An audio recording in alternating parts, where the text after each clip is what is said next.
विशाल कोटियांची PR team काही videos आता बनवण्यात बिझी झाली आहे आणि ते शेअर करते. हे बिग बॉसचं बेसिक टर्म्स आहेत की तुम्ही फक्त गेम पुरता बोला, गेम पुरता बोला. तुम्ही नाही आवडत ते कोणी कंटेस्टंट वोट आउट करा, काय जे असेल ते, पण त्या गेम पुरता. गेमच्या बाहेरच्या कुठल्याही व्यक्तींची नावं, स्वतःबद्दल तुम्ही बोलू शकता पण इतरांबद्दल तुम्ही बोलणं अलाउड नाहीये आणि हे ऍब्सोल्युटली व्हायोलेशन आहे. बिग बॉसच्या घरात सध्या सर्वात चर्चेत असलेला विषय म्हणजे राकेश आणि विशालमध्ये झालेलं जोरदार भांडण. पण हा वाद इथेच थांबला नाही. या वादानंतर आता मराठी मनोरंजन विश्वातील विविध कलाकारांनी आपल्या प्रतिक्रिया देत मत व्यक्त केलंय. मेघा धाडे, रुपाली भोसले, रिधिमा पंडित, पुष्कर जोग, साक्षी गांधी या कलाकारांनी विशालच्या वागणुकीवर संताप व्यक्त केलाय. दरम्यान राकेश बापटची बहीण शीतल बापटने देखील तिच्या सोशल मीडिया अकाउंटवर एक व्हिडिओ शेअर केलाय, ज्यामध्ये तिने विशाल कोटियांच्या PR टीमवर संताप व्यक्त केलाय. तर आता या वादावर तुमचं काय मत आहे हे आम्हाला कमेंट करून नक्की सांगा.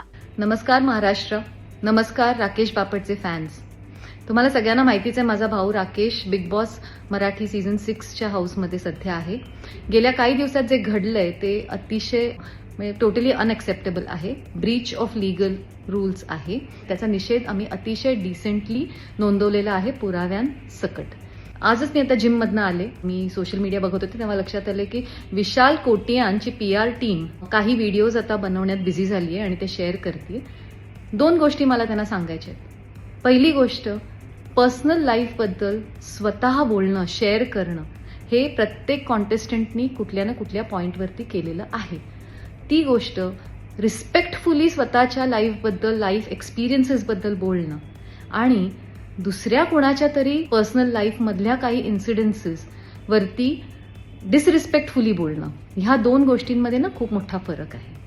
आणि हे बिग बॉसचं बेसिक टर्म्स आहेत की तुम्ही फक्त गेम पुरता बोला, गेम पुरता बोला. तुम्ही नाही आवडत ते कोणी कंटेस्टंट वोट आउट करा, काय जे असेल ते, पण त्या गेम पुरता. गेमच्या बाहेरच्या कुठल्याही व्यक्तींची नावं, स्वतःबद्दल तुम्ही बोलू शकता पण इतरांबद्दल तुम्ही बोलणं अलाउड नाहीये आणि हे ऍब्सोल्युटली व्हायोलेशन आहे. ते बोलून सुद्धा नंतर व्हायलन्स तुम्ही प्रोवोक करणं, अंगावर धावून जाणं, हे तर परत रूलमध्ये बसत नाहीये.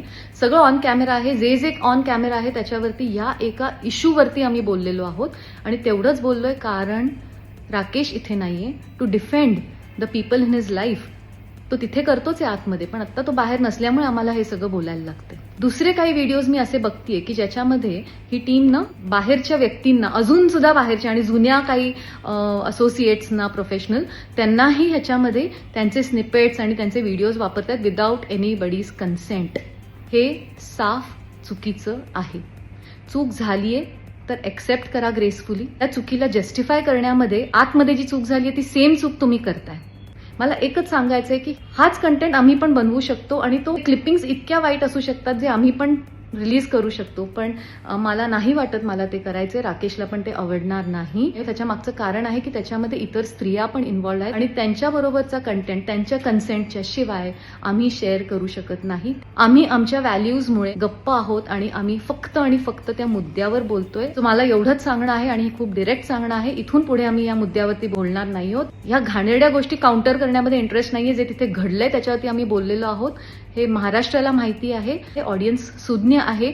माझं परत एकदा रितेश देशमुख आणि बिग बॉस शोला I have to bring this to your notice that this is not acceptable, this is not done. आणि जे त्याच्या पलीकडे बाहेर चाललेलं आहे ते तर अजिबातच एक्सेप्टेड नाहीये. ट्रोलिंग करा, काहीही करा, आय डोंट केअर, पण जे चुकीचं आहे ते चुकीचंच आहे आणि ते चुकीचंच राहणार आहे, हे लक्षात राहू दे. मराठी मनोरंजन सृष्टीमधील मालिका, चित्रपट, नाटक तसेच कलाकारांबद्दलच्या नवीन अपडेट्स जाणून घेण्यासाठी नक्की सबस्क्राईब करा इट्स मज्जा मराठी या आपल्या नवीन YouTube चॅनलला.